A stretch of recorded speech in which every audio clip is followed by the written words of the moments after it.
Subscribe कीजिए RTS professional study को और बेल आइकन को दबाएं लेटेस्ट जीएसटी और इनकम टैक्स की वीडियो सबसे पहले पाने के लिए।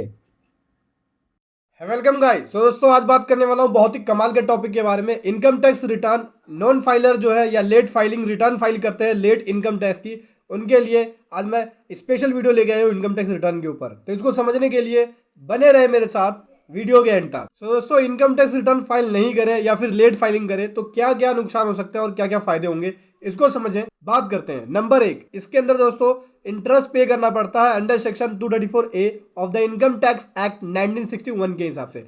हाँ जी दोस्तों, अगर यहाँ पे रिटर्न जो है income tax return late filing होती है और डिफॉल्ट अट्रैक्ट होता है तो यहाँ पे अंडर सेक्शन 234A के हिसाब से इंटरेस्ट पे करना पड़ता है at the rate 1% per month और पार्ट ऑफ मंथ के हिसाब से। दैट मीन्स 1% के हिसाब से जो टैक्स पेबल बनेगा, जो टैक्स पे करेंगे उस पेमेंट, जो टैक्स पेबल आपका जो बनेगा अनपेड टैक्स के ऊपर 1% के हिसाब से आपको इंटरेस्ट पे करना पड़ेगा अगर आप लेट रिटर्न फाइल करते हैं या नहीं फाइल करते हैं अनपेड टैक्स के ऊपर। ठीक है दोस्तों। दूसरा, नॉन कैरी फॉरवर्ड लॉसेस। हाँ जी दोस्तों, अगर आपका लॉसेस है, बिजनेस के अंदर लॉस है तो उसको आप कैरी फॉरवर्ड नहीं कर पाएंगे। हाँ जी दोस्तों, अगर आप रिटर्न फाइल नहीं करते हैं इनकम टैक्स की तो जो आपका कैरी फॉरवर्ड लॉसेस है या फिर लॉसेस जो है बिजनेस के अंदर उसे आप कैरी फॉरवर्ड नहीं कर पाएंगे।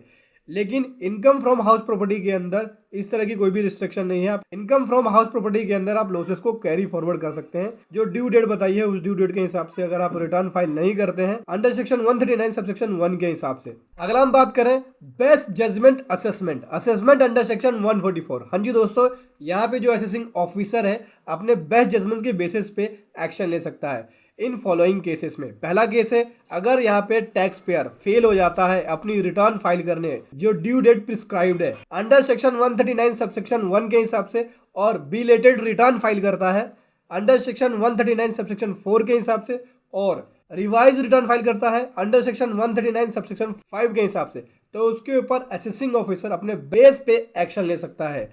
सेकंड होता है, अगर यहाँ पे टैक्स पेयर फेल हो जाता है कंप्लाई करने में, जो उसको नोटिस है, नोटिस के अंदर जो टर्म्स है, नोटिस कौन से सेक्शन के अंदर अंडर सेक्शन 142 सबसेक्शन 1 के हिसाब से फेल हो जाता है या फिर अंडर सेक्शन 142 सबसेक्शन 2A के हिसाब से जो नोटिस इशू है उसके टर्म्स को कंप्लाई करने में, तो यहाँ पे best judgement assessment assessing officer ले सकता है। या फिर टैक्स पेयर फेल हो जाता है, जो नोटिस इशू किया गया है उसे अंडर सेक्शन 143 सबसेक्शन 2 के हिसाब से इसके अंदर जो टर्म्स है उसको कंप्लाई करने में, तो यहाँ पे असेसिंग ऑफिसर जो है अपने जजमेंट के बेसिस पे जो भी रिलेवेंट मटेरियल होंगे या फिर जो भी अवेलेबल मटेरियल होगा उसके बेसिस पे अपना बेस्ट जजमेंट ले सकता है। दोस्तों अगला यहाँ पे claim of refund of taxes. हाँ जी दोस्तों, अगर आपका टीडीएस डिडक्ट हो गया है, टीडीएस के रूप में आपने अमाउंट आपका जमा हो गया है इनकम टैक्स के अंदर और आपका रिफंड बनता है तो आप दोस्तों रिफंड क्लेम नहीं कर पाएंगे अगर आप इनकम टैक्स की रिटर्न टाइमली फाइल नहीं करेंगे या फिर इनकम टैक्स की रिटर्न आप फाइल नहीं करेंगे तो। और मजे की बात यह है दोस्तों, इसके ऊपर आपको इंटरेस्ट भी मिलता है 0.5%